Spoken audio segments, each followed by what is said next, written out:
I can live up to that, quite frankly, because most people have never that name is boring. But anyway, you're here now, the doors are locked, so you don't want to get anywhere.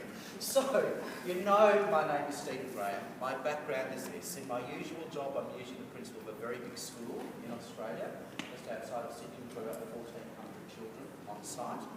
Previous to that, I was a principal inside a remand centre, so our children who have been locked up, very, very naughty boys, quite frankly. And in that time, I've worked with boys who were very, very naughty boys, but we actually were getting better literacy outcomes for these young men who are completely disenfranchised than the local high school down the road. Our value-added graphs were better. Previous to that, I did a master's degree and so on in children's literacy. I've been very involved in actually writing curriculum. So that's another thing that I did for a number of years, was actual curriculum writing across the board. So that brings me to the job that I do today, where basically I annoy teachers all over the world. So on this trip, I start here in Dubai, I leave here to go to work with the ministry in Oman.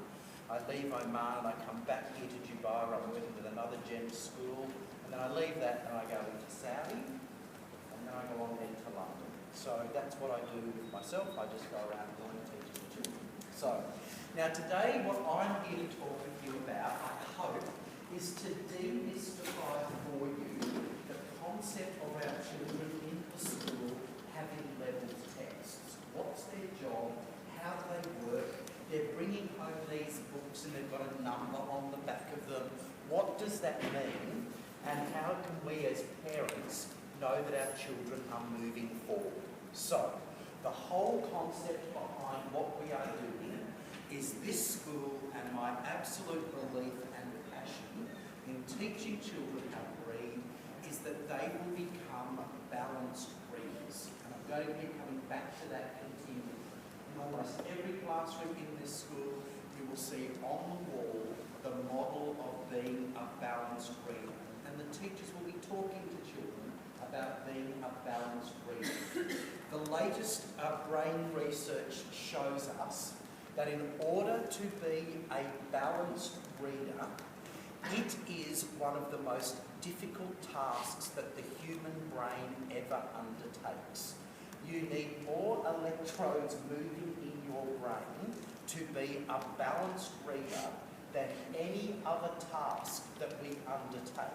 So learning to read and to be a balanced reader is not something that is easy. It is something that is very difficult. The problem we're having a discussion about, with one of the persons that we're having ago, is that with children, often they appear to be great readers because they're saying the words on the page. But then you ask them 3 questions when they have finished, and they can't answer the comprehension. Therefore, they are not a balanced reader. So that's what I want to show you first of all. What is a balanced reader? Very difficult. First of all, the balanced reader has to be able to decode. They have to be able to say the words on the page. So decoding is about knowing your phonics, being able to get your mouth ready for a word, being able to find prefixes and suffixes, being able to pull words apart, put words back together, and so on. So decoding is very much about being able to say the words on the page. The next thing that our children have to be able to do, that's at the same time, is they then have to be able to do that decoding with fluency and phrasing. So that as they read, they are not reading the book going, bird, dog is black. Decoding perfect, fluency appalling. Can you see? So you have to be able to read with fluency and phrasing. A child at the end of year 3 should be decoding, and what we're working towards is they should be decoding about 80 words per minute on an appropriately leveled text. Right? So the text is at the right level. They should be decoding about 80 words per minute. 2 years later, we want to see them decoding about 100 words per minute. And 2 years after that, we want, and for most we decode about 120 words per minute. But I have to be really honest with you, when I've checked myself, is I actually decode slower than that. So I actually decode, and I'm terrible, particularly when you go to movies that have got subtitles. I can never read them quick enough, right? So I really need to work on my fluency, right? I need to work on my fluency. But I know that's fine. So fluency is about the number of words that you can decode. But along with that comes phrasing. And phrasing is, as a reader, as you read, you break the text into meaningful segments. You don't break sentences in the wrong place because you can completely change the meaning of the text. Now, your children, as you're here, so we're getting up towards year 2 and year 3. One of the things that's really going to throw your children with their reading and using leveled texts is when they get to level 16, because there's a criteria under the levels, and I'll talk more about that in a moment. When they get to level 16, they have to learn how to read complex sentences. There is more than one idea packed in the sentence. Can you see? In early level text, the text goes, "This is mum." Full stop. Turn the page. This is. Can you see? Simple sentence. One idea in each sentence. They get up to level 16. This completely changes. Now they're given a narrative, and it goes, "Although the day was hot, Mr. Graham still wore a blue suit." Can you see? And there's more, and there's independent and dependent clauses. There are parts of the sentence that don't make sense by themselves. And you can say every word on the page, but if someone doesn't stop you as an early reader and say, "There's more than one idea in this sentence. Let's find the ideas that are..." And if you keep breaking it in the wrong place, and if I had the chance, I'd show you a video of some children that we were working with in high school. This child in high school was decoding the science text perfectly, so their decoding was excellent. Their fluency, the number of words they were reading, was great. Their phrasing was appalling and completely changed the meaning of the text because of where they were stopping and starting as they went through the text. So, a good reader has to be able to decode. A good reader has to do that decoding with fluency and phrasing. And we need to keep checking that as educators for you and your children. Now, in order to be a balanced reader, you also have to comprehend. You have to understand what it is when you read. There's no point doing this unless you're understanding it. Now, comprehension is very complex because what we really want from our children is comprehension on 3 levels. And we want our children to comprehend at the literal level. We want them to comprehend at the interpretive or inferential level, and we also want them to comprehend at the response level, where they bring the text into their world. What would you do if, and I'll do that with some of the children later on. I'll focus on the response comprehension this morning so you can see what I mean in doing this. So, this is incredibly difficult because it's still not finished, right? So a child has to be able to decode. A child has to be able to decode with fluency and phrasing. As they do that, they must also be comprehending and understanding. But it still isn't finished. Because in education today, children have to be able to do all of this on a wide range of text types and genres. Children today have to be able to read procedures. They have to be able to read information reports. They have to be able to read explanations. For me, when I was at school, when I finished off primary school, if I could read the narrative books that we were given in primary school about Fluff and Nip, I was a good reader. Today, that is not a good reader, right? A good reader today has to be able to read a wide range of text types or genres. And this morning, to show you what I mean, the children who are coming in, I'm not going to use a storybook today. I'm going to use an information report. And I want to teach the children what a good reader does when you read an information report. Because in that book there will be no characters. Nothing will go wrong. Nothing will be fixed up. No one will talk to anyone. Can you see? It is completely different reading. If I was handing them a procedure, I would have to tell them that today, when you read, you're going to get 3 sets of information. You're going to get a command, you're going to get a descriptor, and sometimes you get a qualifier. You will be told what to be careful of.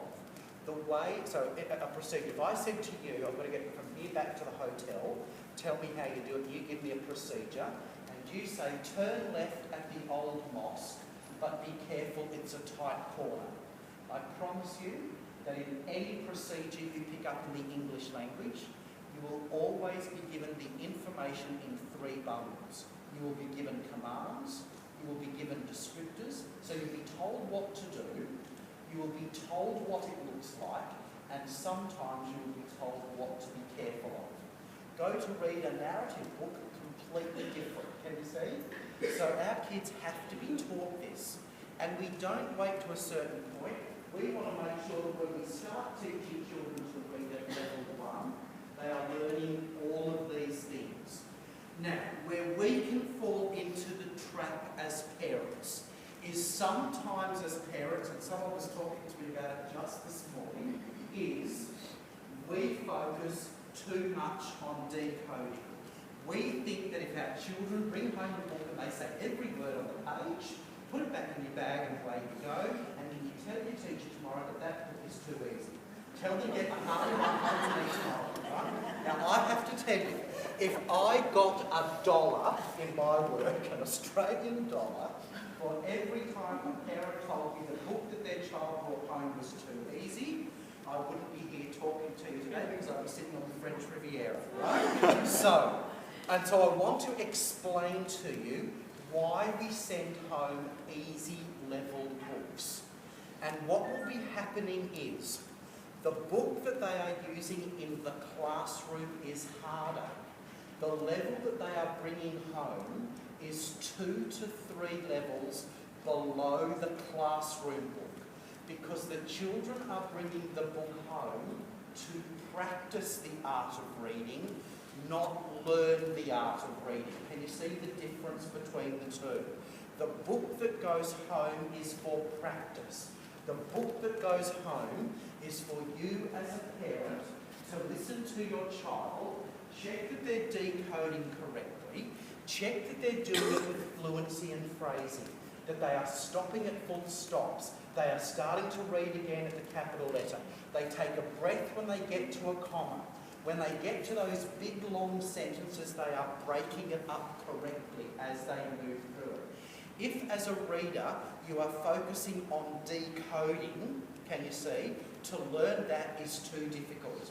So that's why, and I promise you, and the school will promise you, the level that they are bringing home is not the level that they're working on in the guided reading group with the teacher. And then as the level goes up in the classroom, the guided reader follows along behind. The book that's going home is for you to listen to as a parent. It should take no more than 15 minutes. You have a talk about the book. You focus on the fluency and phrasing and the comprehension. So when they say, tell me this, what, and I was doing this with a group of little kids the other day. There was a book on the park, right? So here we were, it was a book on the park. We went through, the children decoded the book, we had a look at some words as we went along. But the really important talk was after the reading, and I said to them as response questions, I said to this group of boys, initially they weren't overly enamoured with the book, but it completely changed. But I said, would you like to go to that park? You see, so this is the slide, this is the, we did the decoding.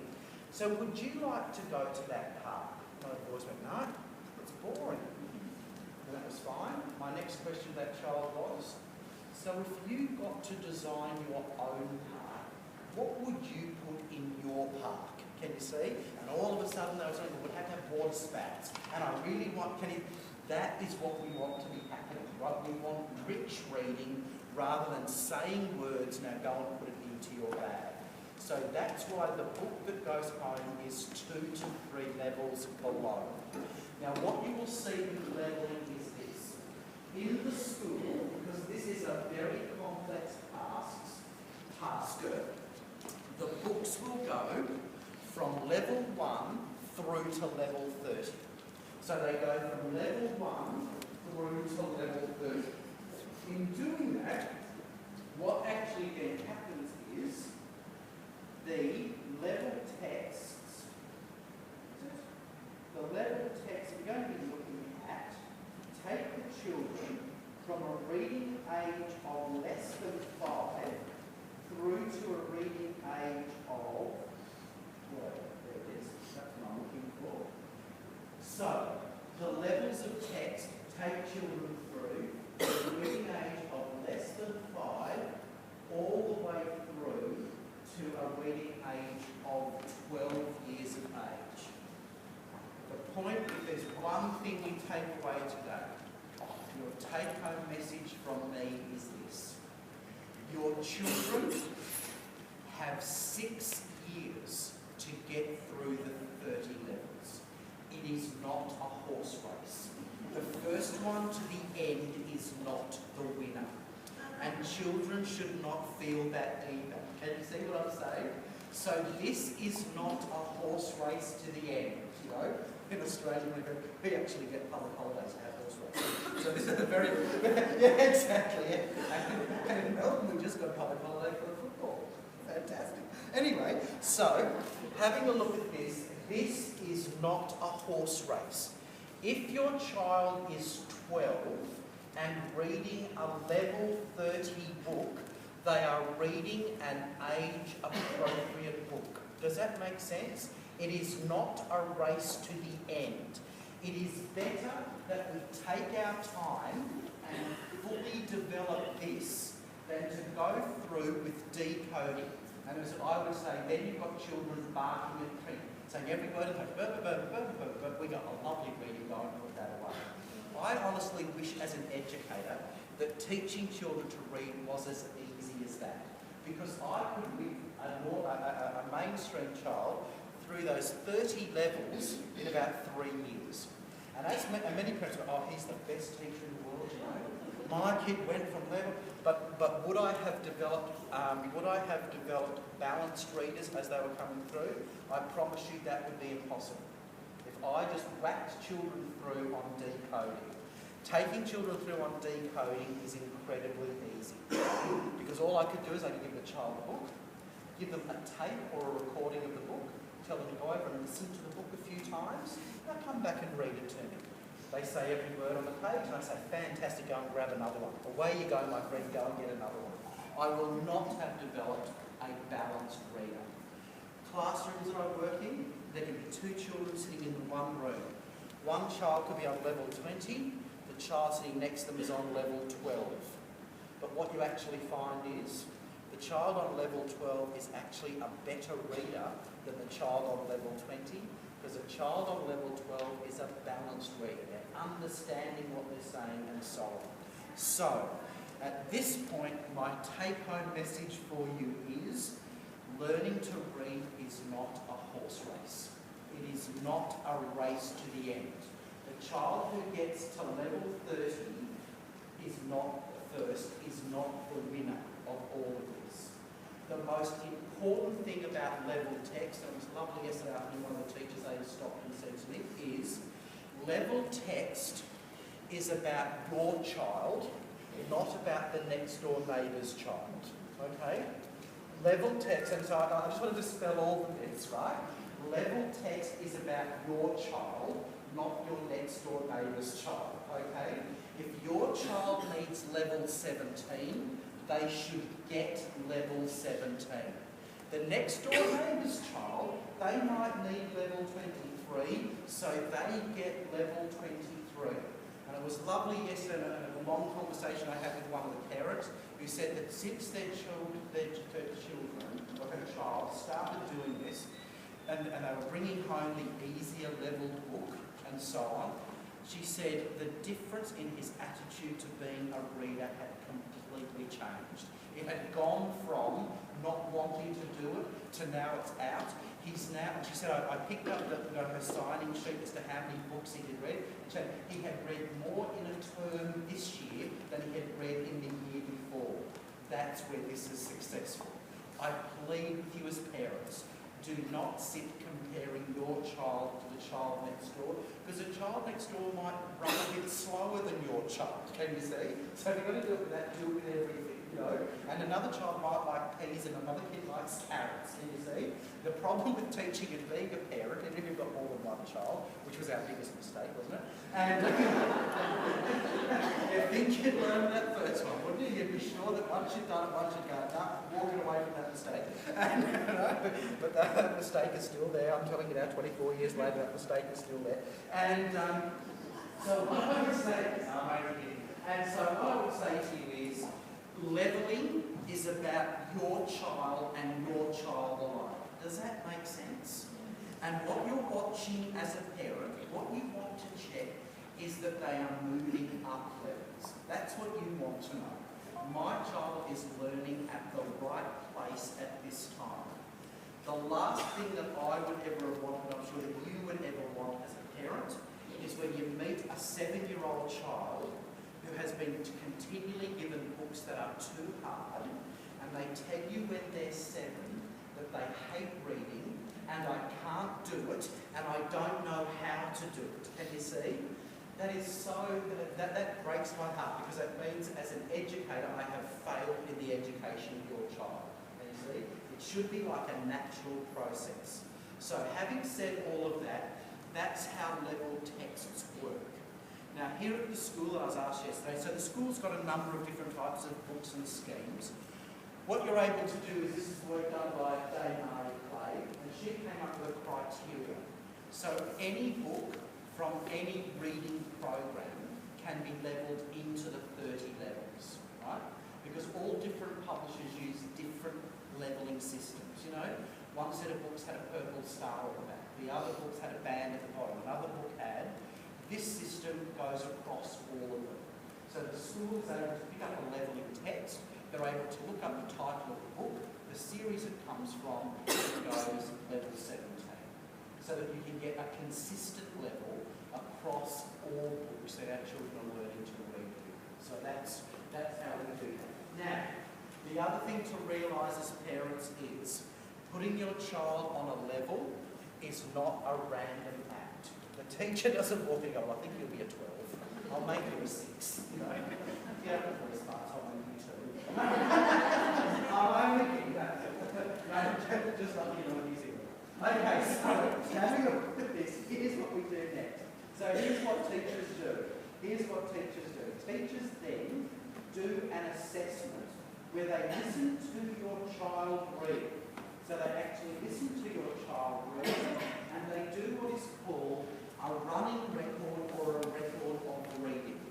So the child is given the text, they are given an orientation to the text, the child is then asked to read, and as the child reads, the teacher records the reading behaviours of your child. This, I can promise you, if you walked up to any of your teachers in this school, they've done an amazing job since the last time I was here, where we were in the training on this with the teachers, they would be able to take one of these out and show you how your child read. So putting them on a level is not just waking up in the morning and going, I think I'll do this tomorrow. This is all through. So here's a child, this is actually a level 20 text. This is a child at my own school, good old Kylie. Kylie was a child who was in our year 4 group. She was having reading difficulties, so we would have liked Kylie to have been further along, but where she was where we were working with her. So you can see here, the text says, there was once a little boy who took great care of his shadow. He was. But when Kylie was asked to read this text, she read, there was once a small boy who took, she got to the word great, and she went, and then you can't can't see it very clearly here, but there's a little T next to where she's gone verb. That means that I told her the word. So I came in and just did the assessment and I said, great. She then moved on. She got to the word shadow, but she said shower. Right? As she read, and then on she went. What I then do as a teacher is I look at the number of words Kylie read and the number of errors that she made. I need the level of text to teach her to read, her instructional level in the classroom.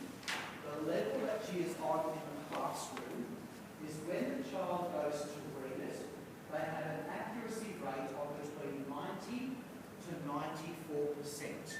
That means there is 10% of the book for me to teach. Can you see?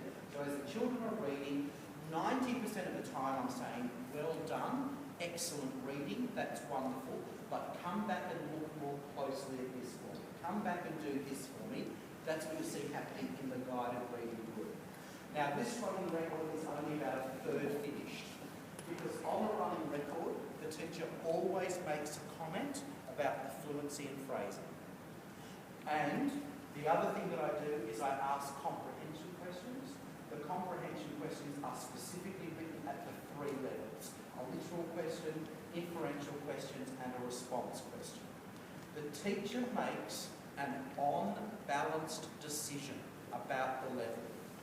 Your child could have got 100% accuracy in the decoding. I could have ticked every single word on that, but when I asked the comprehension questions, your child didn't understand. Would you want me as a teacher to just keep moving your child up levels? Or would you want me to go, we're going to stay here and we're going to build what you need to know next? Moving children through levels, I'm going to tell you, can be so easy, right? Because they go tick, tick, tick, tick, tick. And I promise you that, and England is suffering very strongly from this at the moment. One of the reasons I'm going over to work in England is that England took a very, very strong phonics approach to the teaching of reading. And what they're finding now, they're getting a year 4 slump. And so what that happened is they've got to year 4, children, fantastic decoders, fluency and phrasing poor, comprehension dreadful. Because they've focused too much on the decoding, they didn't build the balanced reader as the children are going through. So that's what we're working on and getting into place here in the school. The school is busily doing these assessments. The school is busily resourcing for it. So what the school is also looking at is that when your child is on level 12, they read a book that's an information report, they read a book that's a procedure, they read, can you see, so that they get that balanced reader happening. Take home message, it's not a horse race to you, right? It's not a horse race to you. Yes?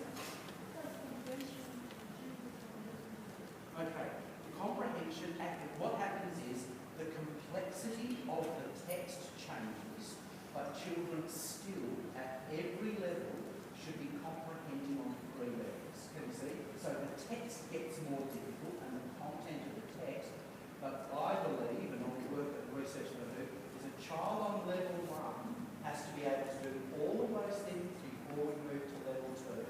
You don't wait to level 10 and then go, I think I'll have a look at comprehension now. Can you see? Now for many kids, learning that is what happens. Can you see? Oh, we'll just get them up and run. We'll just get them. But what you do is, you actually give your children completely the wrong message as to what a good reader does. Can you see? And they get the idea, if I just sit here saying words, everybody thinks I'm a great reader, I've done my job, and on I go. So what actually happens is at every level, we make sure the child is a balanced reader, but the complexity of the questions changes, but there are still differential questions in there, where the kids have to read the visual literacy, where you change the vocab between the question and the text, where you get your child to gather information from a number of different places to answer a question.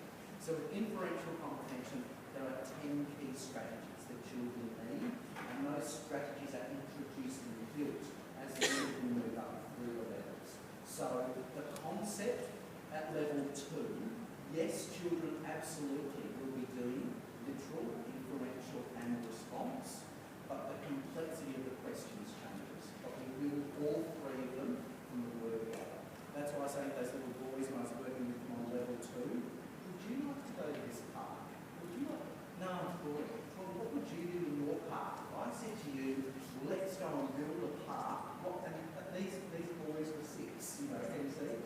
we were still doing response comprehension. I don't believe I go, let's wait till level 14 and then let's do response comprehension. So that's, yeah, that's one of the reasons why we want to do it correctly. Yes. Is it common that a child will not really good? She understands, Yeah. but the way she is still not Here's, 100%. right. Here, I did a huge research project with the University of Melbourne looking specifically at that. This is something that was very, very interesting. We actually found that children who were having difficulties in becoming a reader were often better at comprehension than the children who we said were good readers. Because the children who are having a difficulty worked out how to use all of these other strategies, can you see, in order to make it make sense. But the kids who we said were the good readers, they were actually just saying the words. So yes, it was really interesting, the mismatch that we saw. And we did this with kids from 6 through to 14. And we specifically honed in on our kids who learned really well, our little group of children, also Aboriginal students and so on. But it was very interesting. I was shocked when we actually, you would give the kids this really complex text, and it had a label diagram in the middle and what have you, right? The kids who we said were good readers would sit there saying the words. The kids who were having difficulty with the decoding, they were looking at everything else and making all of the connections within the text. But the difficulty is this. As they get older, those clues start to disappear. If you have to read Harry Potter, there is not one diagram, one chart, one map to help you to do that. So what often happens is, sometimes kids who are having difficulty with decoding move through the early levels really quickly, but then they plateau, and that's exactly what we want to happen. And so we want our kids we want them to do it, knowing where they're going. So, very good question. Yes? For a child who is reading, just like this one, Yes. words for words getting too small. Yes. So it becomes meaningless. Absolutely. Does that point measure? Okay, so here's what happens. Right, and I'll do this very quickly. As I said, this running record here is only 1/3 completed. What would then happen as a teacher is over in the cues column, I would then analyse every error. So over in the cues column, I would put an N, an S or a V. I would then ask myself, did the child make it make sense? Did the child structurally make it correct? Did they give me a noun for a noun, a verb for a verb? And then I ask myself, is it visually correct? Does that word look like the other word? So we go through all of that. So when the child said small for little, I will circle N. The child made it make sense to them. So it's not as though it's completely wrong. Can you see? We analyse further to see where we're going to teach. When the child says small for little, it is structurally correct. The child gave me an adjective for an adjective. Can you see? So it is structurally correct. But where the child made the error is they didn't look closely enough at the word.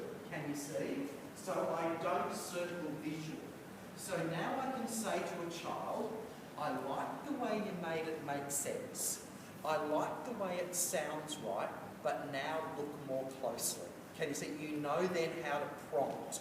Now what you would find with this child, and I'll do this very quickly because I've got a group of kids here, what would then happen with this child when you do the analysis is Kylie is very, very good at reading for meaning. She is very, very good at reading for structure. She gets it grammatically correct. But when she goes to read when she's visually reading, she only looks at the first letter of the word and then guesses what's in there. That tells me as a teacher, when I'm doing it in the classroom with her, I have to keep saying to her, I want you to look at the ends of the words, Kylie. I want you to find little words inside big words. Before I would start with that guided reading group, and Kylie's there in the group and with the other kids as well, I would say to her, have a look at page 3 and find me all of the words that end with S. You see, so now they're looking, so now she's looking for endings of words. So this running record, so when a child makes an error, for us as teachers, we don't go in and go, it's completely wrong. Can you see? We're actually saying, well, they did make it make sense. And you'll hear your children read sometimes, and they'll read along, and they'll say the most nonsense thing you've ever heard of, and they just keep on going. So then what that's telling me is, but it could be structurally correct. You know, they put in a noun for a noun and so on, but they've just kept on going. So that's the further analysis that we do. I promise you, when your child is on a level, it is not some random thing that we did not get up one morning and go, I think we'll put that child on level 14, I reckon that child, and your teachers will be able to show you the completed running records. You may well see tick, tick, tick, tick, tick across all the decoding. Flip over to the back of the comprehension questions, and there's only one tick on the comprehension questions. As a teacher, if your child was unlucky enough to be stuck in a room and make this exam today, that child would not be building, would not be moving forward levels. We would be doing the comprehension strategies in our group, building it, because then we get the building blocks in place to move the children on. It is so much harder to teach a child who gets to level 27 how to comprehend than it was to get them to comprehend at level 2, can you see? And then they carry the strategy through with them. Yes? Yes, yes. Yeah, very good question. Please, please, please, as parents, because our kids get this all mixed up as well. And I was saying to the group yesterday afternoon, if I had my time over again in education, right, I would get rid of the word comprehension. And the word that I would put in there is clarity. All that you want to know is, did the child have clarity with the text? Getting clarity with the text is not a memory game. Comprehension is not a memory game, right? Many kids think that it is. It astounds me when I'm in a classroom and I'm asking comprehension questions and the kids think they've got to remember it. They keep looking at you. It's a book. It will always be there to refer back to. Can you see? It's not an oral history that we're dealing with here. And so when a child refers back to a text, I praise them immediately. It's one of the most important strategies to go back to the text and locate what you need. Can you see? Comprehension is not a memory game. And very quickly, with a literal question must use words directly from the text, right? There has to be a direct link between the two, right? So a literal question means you can actually say, so go back and reread it, and the word shirt will be there. Can you see? So it actually says, the boy's shirt was blue. And you just ask, what colour was the boy's shirt? There has to be a direct link for it to be a literal question, right? But if you said, what part of clothing was blue? You've moved into inferential. Can you see? Because now you've got to go part of clothing and find a word that means the same as that in the text. There's another strategy. I'm going to say this, but it's not what the book says. You've got to do it. So, yeah. And if I was back, I was saying to the other group, when I'm back annoying you again, I'd love to do a session with you on when the child gets the book out of their bag and they're going to read to you. What do we say? What do we do as parents or caregivers? That would be the next thing that would happen. But at this point today, and working with where the school is up to, and look, I think it's wonderful the school has allowed me to do this with present, is to explain to you levels, how it works, what a running record is, why your child is bringing home a text that is 2 to 3 levels below the classroom, and so on. My friends, you're all mic'd up. Come over. Come over. Only in the Middle East, I have to say. Any other school in the world, there's no way. Come and sit down around here, my friends. Only in the Middle East, I have to say. My friends, welcome along. You're my guinea pigs today. How do you feel being guinea pigs? Yeah. Very good. Now we're going to do some reading together today. Right, this is the book we're going to look at. It's one you probably haven't seen before. So I want you to have a look at this book with me.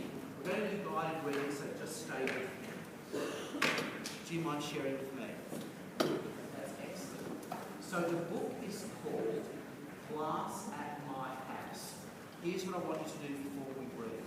I want you to flip through this book, have a quick look at it, and tell me whether this book is a narrative book, whether it's a story book, or if it's a factual book. Let's make the decision. Go. Have a look through the book and tell me what you think.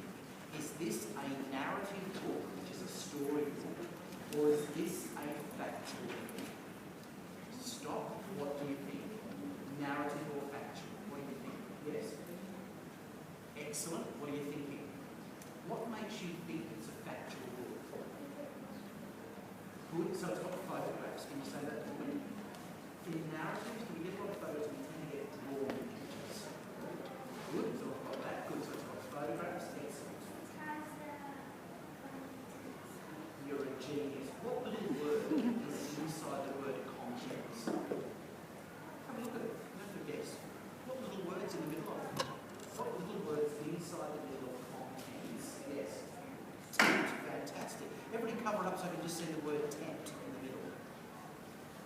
Can you see? See tent in the middle? So then we can go tent. So you don't always have to start reading the word from the beginning. Take the finger up and now it goes content and then put the s on the end. So you're exactly right. This is a factual book. What do you think, my friend? And glossary? Ah, good word. So what is a glossary? When it says a book has a glossary, what does that mean? You're a genius. Well done. In other words, what's at the end of this book is a mini dictionary. It works just like a dictionary.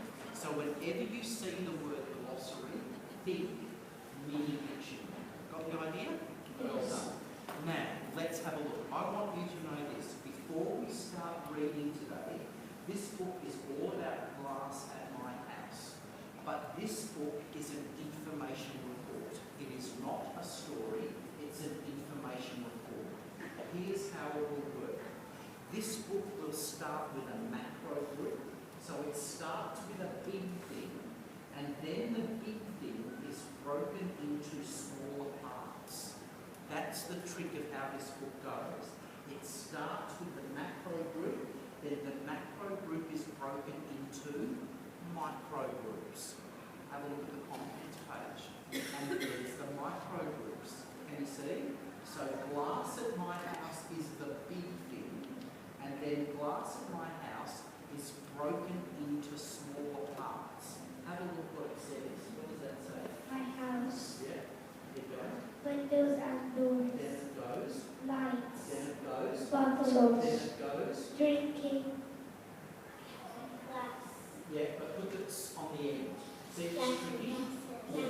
In English, if there's ever a s on the end of a word, you must say it. There is no word in English where there is a s on the end where you don't say it. Good. Lots of glass. And then the Glossary. what's glossary then? Little dictionary. It means little dictionary. So, that's what I want you to know about this book as well. You see all of these micro groups. Yes. You don't have to read them in order. That's the great thing about an information report. In an information report, we do not have to start at the beginning of this book and read all the way through. So with our micro groups, we could read about bottles before we read about lights. We could read about windows before we read about drinking glasses. Completely different reading to if we read. Would a story make sense if you did that? No. It wouldn't. So very, very different reading. So we are going to read My House first. Then what will happen is I will get each of you to choose your own micro group. So you might not want to know more about windows, but you might want to know more about bottles, but you want to know because we don't have to read this in order. Okay, let's go. Let's follow along. But today I don't want pointing fingers. Put your pointing fingers away, and I want to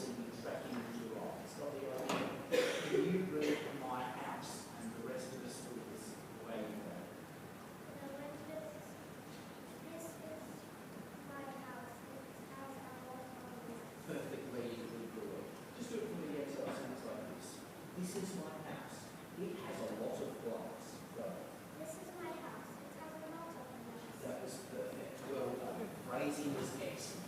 What microgroup would you like to read about? Which one would you like to read about? Good boy, go back to the contents, that's where you'll find it. Lights. Good, everyone gets lights, because it tells you what page to go to. Excellent, well done. Good guys, good boys. There you go. Excellent, you're ready to read. Everyone's tracking with your eyes, go. The lights in our house are made of glass. Good, keep going. We have big lights and little lights. Well done. That's the next microgroup. Come back to the page before, and I want you to look at the photograph for a moment. Why do we have lights in houses? Why do you need lights in houses? Yes. Because if you don't have lights in your house, your place will be dark. Moving to have a look at the lights in this house. With the lights that are up on the ceiling, like these ones, why are they usually clear glass and not coloured glass? Sometimes with lamps we have coloured glass, but why not the ones in the ceiling? Yes. So you can see through them.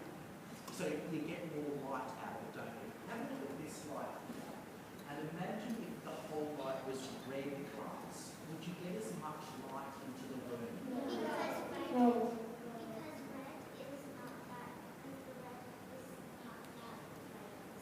Excellent. Can you see what I mean to parents? This is what we want a real reading experience to be, not just saying words. Sorry, she said that red would make it dark and not light. There wouldn't be enough light in the room if we had done it with red. It was done with red lights. Well done. Turn the next page for me, because we're running out of time. And I want to read about this one. This is one of my favourite pages in the book. And it's your turn to read. Let's read about bottles. Following along. Here you go.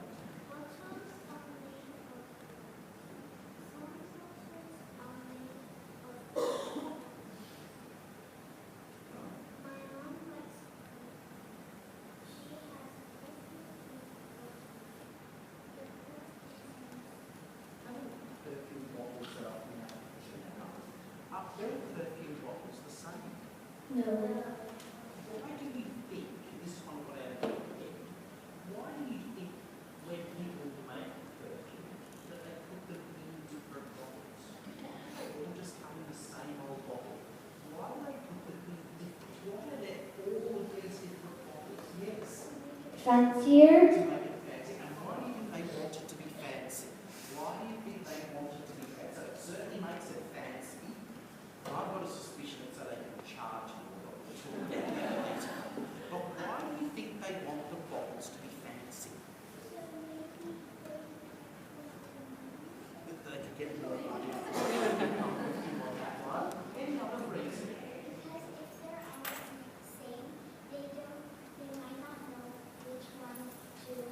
Which one is which? So hands down, I have never been, and I get to travel all over the world. I have never been to anywhere except Dubai